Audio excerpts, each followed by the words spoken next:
Hello and welcome to our first virtual class. Students, আশা করি তোমরা সবাই ভালো আছো, সুস্থ আছো এবং অবশ্যই বাড়িতে আছো। বর্তমানে আমরা একটা খুব কঠিন পরিস্থিতির মধ্যে দিয়ে চলেছি, যার ফলে আমরা সবাই এখন গৃহবন্দী, বাইরে যাবার উপায় নেই। আর সেই কারণে তোমরা বা আমরা কেউই বিদ্যালয় অবধি পৌঁছতে পারছি না। কিন্তু সময় থেমে থাকে না, সময় চলে নিজের গতিতে, নিজের ছন্দে।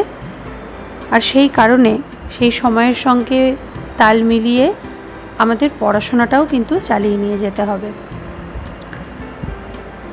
স্কুল ছুটি হওয়ার আগে আমরা যেহেতু ফার্স্ট সামেটিভের সিলেবাস অলরেডি কমপ্লিট করে ফেলেছিলাম এবং স্কুল খোলার পরে আমাদের সেকেন্ড সামেটিভ এক্সামের জন্যই প্রস্তুত হতে হবে বা সেকেন্ড সামেটিভ পরীক্ষার সম্মুখীন হতে হবে, সেই কারণে আমরা সেই প্রস্তুতি পর্ব এখন থেকে শুরু করে দেব। সেকেন্ড সামেটিভের first lesson number 5, all summer in a day, এই লেসনটা দিয়েই শুরু। তো আজকে আমরা একটা গ্রামারের টপিক নিয়ে, ইংলিশ গ্রামারের টপিক নিয়ে আলোচনা করব। লেসন 5-এ যে গ্রামারের টপিকটি রয়েছে সেটি হচ্ছে ট্রান্সফরমেশন অফ সেন্টেন্সেস। তো আজকে আমরা আমাদের এই প্রথম ক্লাসে ট্রান্সফরমেশন অফ সেন্টেন্সেস এই টপিকটি নিয়ে আলোচনা শুরু করব।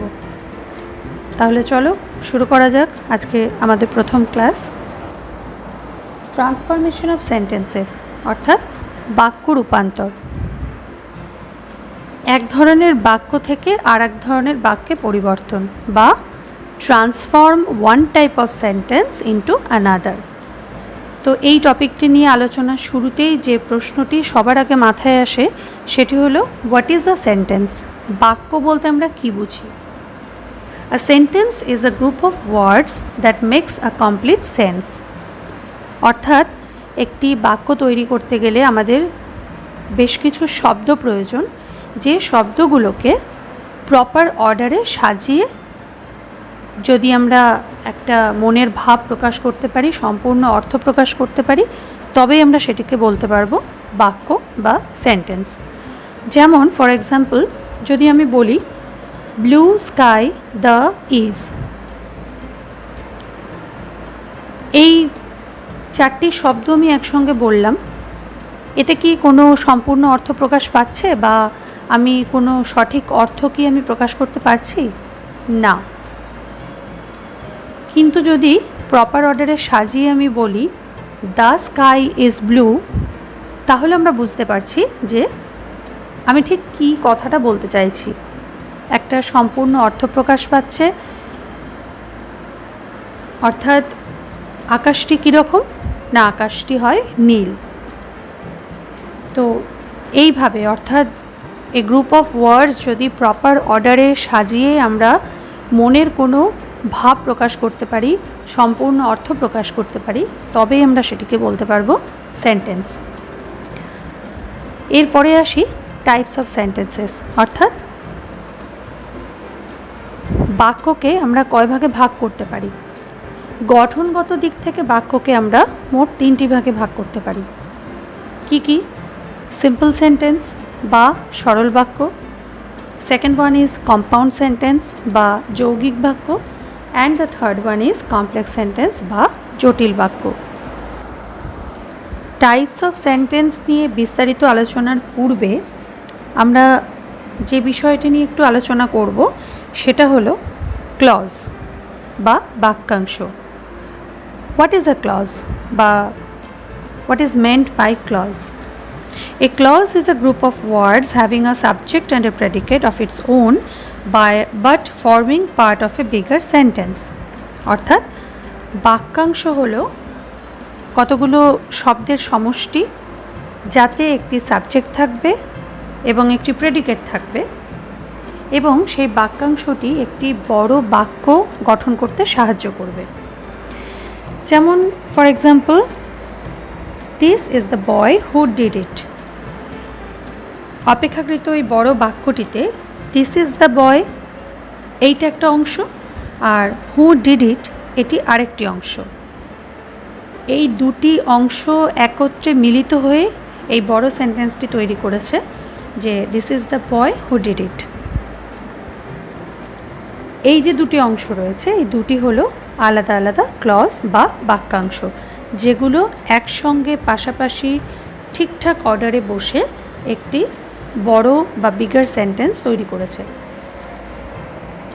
এরপর টাইপস অফ ক্লজ, অর্থাৎ ক্লজ কয় প্রকার।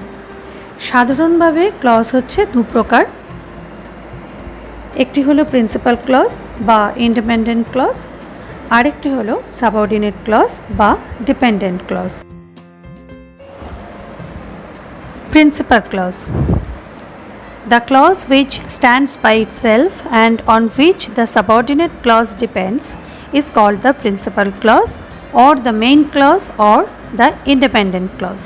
অর্থাৎ প্রিন্সিপাল ক্লজ কাকে বলবো না, যে ক্লজ অন্য কারোর উপর নির্ভরশীল নয়, বরং সাবঅর্ডিনেট ক্লজ যে ক্লজের উপর নির্ভরশীল তাকে বলা হয় প্রিন্সিপাল ক্লজ। যেমন নিচের উদাহরণটি লক্ষ্য করো, I know where the book is. এখানে আই নো এই পোর্শনটা হলো প্রিন্সিপাল ক্লজ, আর হোয়ার দ্য বুক ইজ এটি হলো সাবঅর্ডিনেট ক্লজ। আই নো আমি জানি, এই পোর্শনটার ওপরেই কিন্তু বাকি অংশটুকু নির্ভরশীল। আই নো এই পোর্শনটা অন্য অংশের উপর নির্ভরশীল নয়, সেই কারণে এইটুকু অংশকে বলা হয় বা এই ক্লজটিকে বলা হয় principal clause. Next, subordinate clause. A clause that is dependent on another clause is called a subordinate clause or a dependent clause। অর্থাৎ যে ক্লজটি অন্য ক্লজের উপর অর্থাৎ প্রিন্সিপাল ক্লজের উপর নির্ভরশীল হয়ে থাকে তাকে বলা হয় সাবঅর্ডিনেট ক্লজ বা ডিপেন্ডেন্ট ক্লজ। যেমন ওই পূর্বের বাক্যটি আবার বলি, I know where the book is. আমি জানি বইটি কোথায় আছে। এই হোয়ার দ্য বুক ইজ যদি এইটুকু বাক্য বা এইটুকু বাক্যাংশ যদি আমরা বলি তাহলে সম্পূর্ণ অর্থ প্রকাশ পাচ্ছে না। এই ক্লজটুকু নির্ভরশীল হয়ে রয়েছে আই নো এই ক্লজের ওপর অর্থাৎ প্রিন্সিপাল ক্লজের ওপর, সেই জন্য হোয়ার দ্য বুক ইজ এই ক্লজটি হলো সাবঅর্ডিনেট ক্লজ বা ডিপেন্ডেন্ট ক্লজ। সাবঅর্ডিনেট ক্লজ, এই সাবঅর্ডিনেট ক্লজকে আবার তিন ভাগে ভাগ করা যায়। কি কি? নাউন ক্লজ, অ্যাডজেক্টিভ ক্লজ এবং অ্যাডভার্বিয়াল ক্লজ। খুব সংক্ষেপে আমরা এই তিনটি টাইপ অফ সাবঅর্ডিনেট ক্লজের সম্বন্ধে একটু জেনে নেব।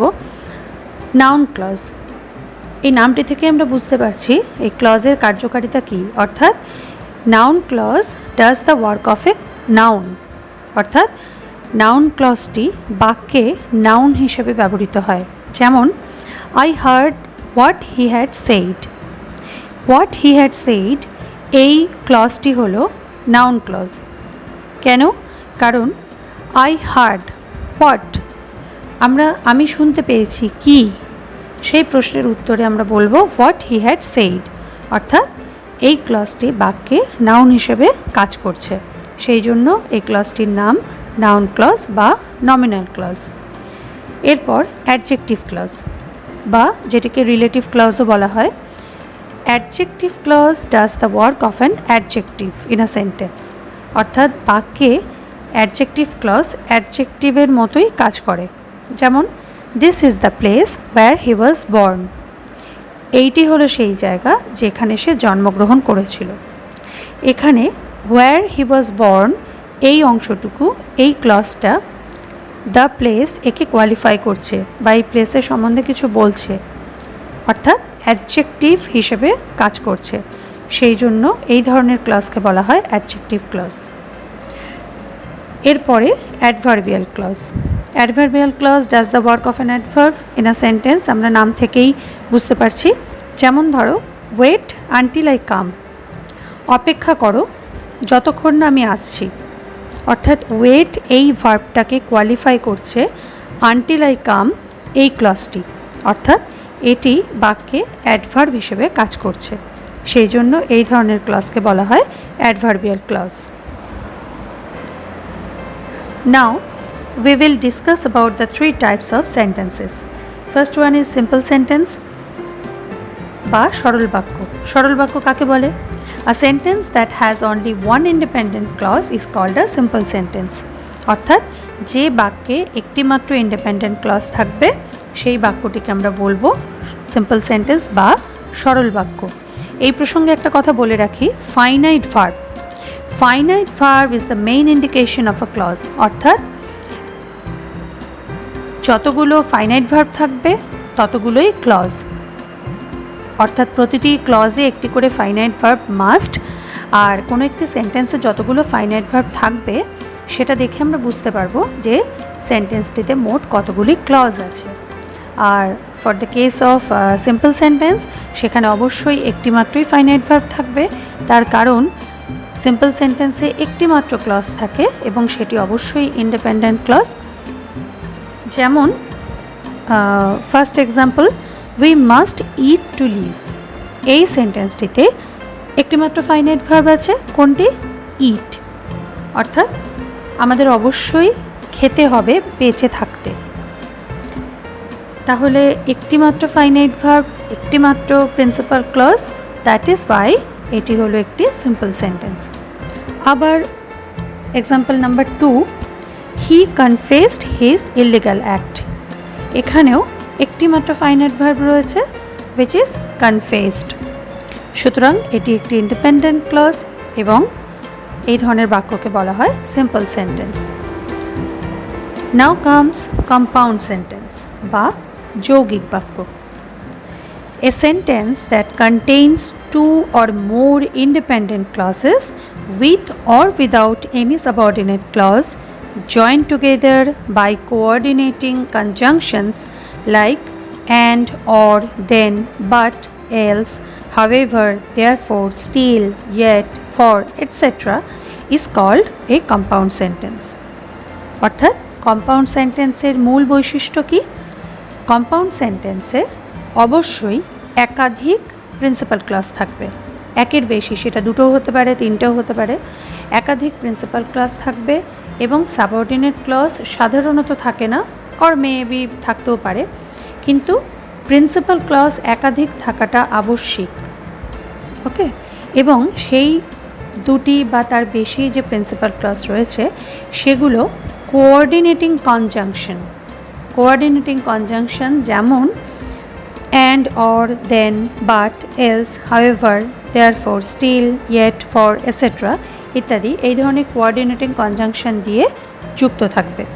যেমন প্রথম সেন্টেন্সে চলে আসি, we must eat or we cannot live. অর্থাৎ আমাদের অবশ্যই খেতে হবে, না হলে আমরা বাঁচব না। এই যে এখানে অর, এই কথাটি হচ্ছে কোঅর্ডিনেটিং কনজাংশন। আর উই মাস্ট ইট, আমাদের অবশ্যই খেতে হবে, উই ক্যান নট লিভ, আমরা বাঁচতে পারবো না। এই দুটি হলো দুটি প্রিন্সিপাল ক্লজ এবং এই দুটি প্রিন্সিপাল ক্লজকে কোঅর্ডিনেটিং কনজাংশন অর যুক্ত করেছে। তাহলে এটি হলো একটি কম্পাউন্ড সেন্টেন্সের উদাহরণ। এরপরের সেন্টেন্সটি বা এক্সাম্পলটি দেখো, he was ill and didn't attend the party. এখানে হি ওয়াজ ইল এটা একটি প্রিন্সিপাল ক্লজ, কারণ এটি অন্য কারোর ওপর নির্ভরশীল নয়। আবার didn't attend the party, that means he didn't attend the party, সে ওই পার্টি অ্যাটেন্ড করতে পারেনি, এটিও কিন্তু অন্য কোনো ক্লজের ওপর নির্ভরশীল নয়। সুতরাং এটিও একটি প্রিন্সিপাল ক্লজ। আর এই দুটো প্রিন্সিপাল ক্লজকে যোগ করেছে অ্যান্ড এই কোঅর্ডিনেটিং কনজাংশনটি। সুতরাং এটিও একটি কম্পাউন্ড সেন্টেন্সের উদাহরণ।